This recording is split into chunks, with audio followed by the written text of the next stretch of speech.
Salve a igreja da paz, Senhor, amém? Amém. Olha aí, meus filhos, é festa do pastor, tem que dar um amém bem forte. Salve a igreja da paz, Senhor, amém? Amém.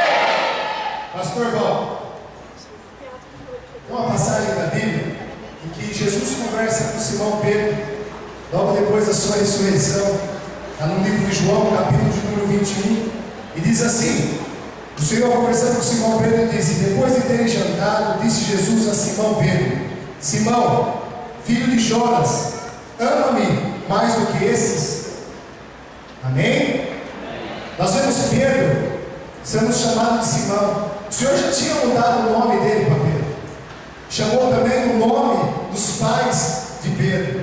Quer dizer que o Senhor conhecia Pedro intimamente, que o Senhor conhecia Pedro no profundo. E o que vem depois é quando Pedro diz: sim, Senhor, eu te amo. Ele diz: apacenta as minhas ovelhas.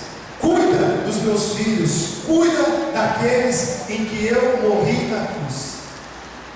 Cuida do que é mais precioso para mim.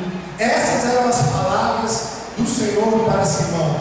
E talvez no dia que o pastor Walter nasceu, ainda pequeno, quando o Senhor começou a projetar ele ainda na barriga da Dona Maria, ele olhou e escolheu. Um determinado dia o pastor estava na igreja e o Senhor o chamou e disse: Walter, filho do Francisco, tu me amas? Ele respondeu: sim, me aceita. E há um tempo atrás ele chamou ele de novo e olhou e falou assim: cuida, apacenta as minhas ovelhas. Pastor, fica de pé um minuto, olha para trás. Estas são as ovelhas que o Senhor deu na sua mão. Estas são as ovelhas que o Senhor deu na sua mão. E nós nessa igreja, eu falo isso com propriedade, porque eu já necessitei disso. Eu venho dizer ao Senhor que o Senhor cuida dessa ovelha, cuida dessa igreja muito bem.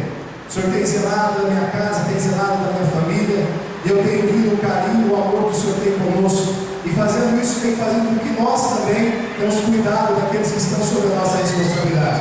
Em nome da igreja, o nosso muito obrigado. Em nome da igreja, nós continuamos louvando ao Senhor e agradecendo Ele de forma tremenda por tudo aquilo que o Senhor tem feito. E sabemos ao Senhor, nós sabemos das promessas que o Senhor tem para a vida do Senhor. E sabemos que este rebanho é muito pouco perto daquilo que o Senhor vai dar. Não para a edificação do seu nome, mas para a edificação dele. Porque um dia ele disse: cuida das minhas ovelhas. Meus queridos, fica de pé, fica de pé. Pastor Walter, olha só, vem cá. Estenda sua mão para cá. Vamos fazer uma pequena oração. Senhor, meu Deus e meu Pai, em nome de Jesus, que a sua igreja hoje, Senhor, se levanta e estende as suas mãos para, Senhor, comemorar, louvar e agradecer, Senhor, pela vida do nosso pastor. É o nosso pastor presidente, o homem no qual o Senhor colocou, meu Pai, como autoridade espiritual na nossa vida, para nos levar a encontrar com o Senhor no céu. Senhor, continue ele, meu Pai, dando a ele toda a sabedoria, todo o discernimento, toda a unção vinda do céu, meu Pai, para que ninguém, Senhor, venha tirar dele, Senhor, aquilo que o Senhor determinou, meu Pai, que era dele. Senhor, continue dando sabedoria, para que ele nos conduza ao céu, em nome de Jesus. Amém, amém, graças a Deus, amém.